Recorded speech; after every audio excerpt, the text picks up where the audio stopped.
Good evening. Oh, this is so cool. Thanks for getting me in. Just don't embarrass me, okay? These are my friends.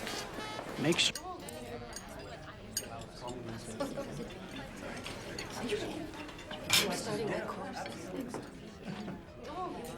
How does it feel to be the most successful stockbroker in the city? It's a good thing. So what do you bet heads are rolling over at Time Warner about now? Well, they had their chance. Is it really true you had to pay more than $80 million to buy back your own magazine? I'm starting to think we got quite the deal. So then, yes. Not out of pocket, Mariana. Hey, advancing you the money was the least Kmart could do. You're single-handedly keeping them afloat. I think someone's trying to get your attention. Okay, Sam. Tell me about your new breakthrough drug. It's called Erbitux. No one knows about it yet, but I can all but guarantee you it's going to be huge. And I assume that you both will be buying?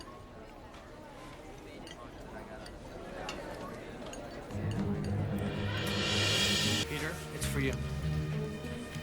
Hello. I called and left word, but she's going nuts. Peter Bukanovic, Merrill Lynch.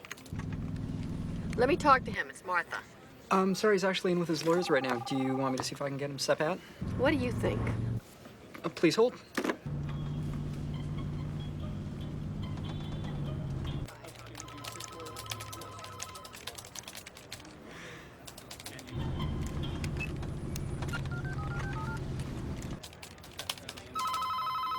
Peter Bukanovic, Merrill Lynch. Tell Peter we're having breakfast tomorrow morning, 8 o'clock, Turkey Hill. Also, that if he doesn't change that horrible hold music, I'm leaving Merrill Lynch.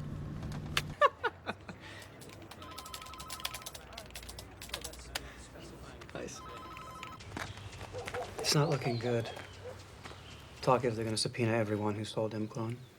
And when was it exactly we sold my stock? Back on December 27th, when they all did. And Sam got word the FDA wasn't going to approve Erbitux when? The 26th. And they officially denied it? 28th. The good news is, I never spoke to Sam on any of those days. I merely returned a call to my broker. That's right.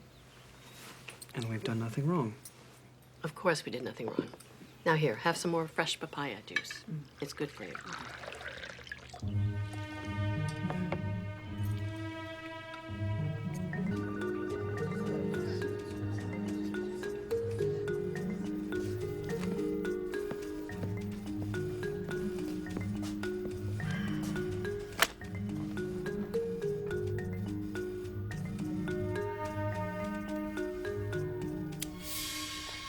You are in an enviable position.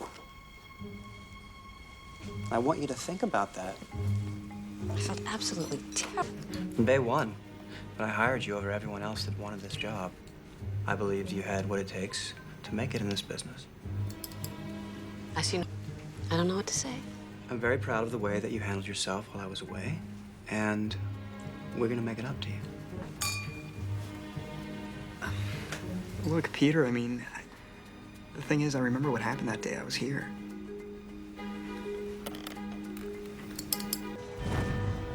I was in Miami when I noticed the price of Clone had fallen below $60 a share, and I put in a call to Martha. We'd had a prior agreement to sell, should that occur, and she merely gave me the okay to facilitate that transaction. And I assume you have a record of this agreement? Absolutely. Douglas Fanuel, you are formally being investigated per orders of the House Energy and Commerce Commission. You are required to turn over all documentation, including all phone and email records regarding any and all transactions pertaining to the... By the government that Martha Stewart conspired to obstruct anything. The sale of stock amounting to less than 1% of Martha Stewart's net worth. How many conversations with members of the Waxel family or their representatives about wanting to sell their Clone stock did you have on December 27, 2001? Many conversations. And did there come a time when you spoke with Peter Bukanovic? Yes, around 10 o'clock that morning. Well, what did you say to him? Peter, it's for you. Hello? I told him about that morning's events and how crazy everything was, and then all of a sudden he says, oh my God, get Martha on the phone. Hi, this is Doug Faniel calling from Peter Buchanovic's office at Merrill Lynch. Could I please speak to Martha Stewart? She's en route to Cabo San Lucas. Yeah, I left word. And can you tell us what, if any, instructions Peter gave you?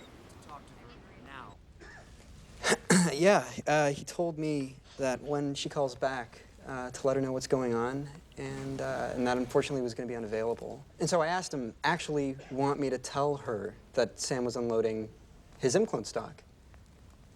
And he said, well, you've got to. You've got to. What happened that day in regards to Imclone and Martha Stewart? With regards to M-clone, I got a call back from Martha. Tell us what you said to Martha Stewart during this call.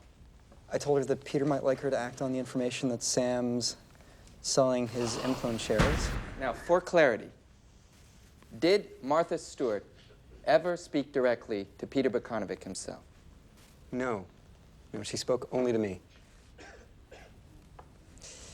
Mr. Faniel, can you tell us when you became aware of the fact that Mr. Bukanovic and Martha Stewart had a prior agreement to sell Imclone stock should the value fall below $60 a share? It wasn't actually until late January 2002 when I came back from the extra week vacation they gave me as a reward for agreeing to stay quiet. Thank you.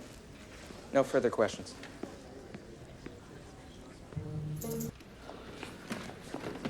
Now, the evidence in this case has proven on December 27th that it brought us to this courtroom.